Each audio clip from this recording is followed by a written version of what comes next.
Sunt Raluca și am uitat să vă spun.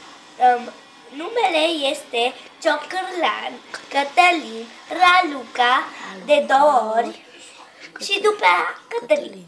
Ok.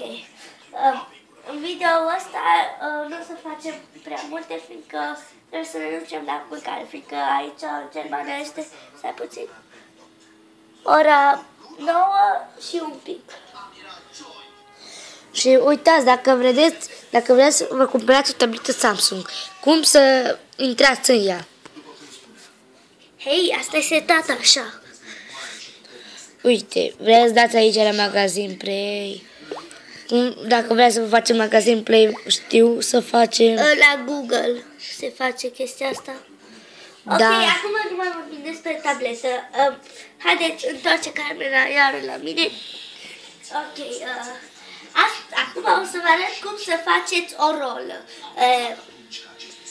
Roată. Uitați, stați. Cătăline, hai aici. Hei, da, fă!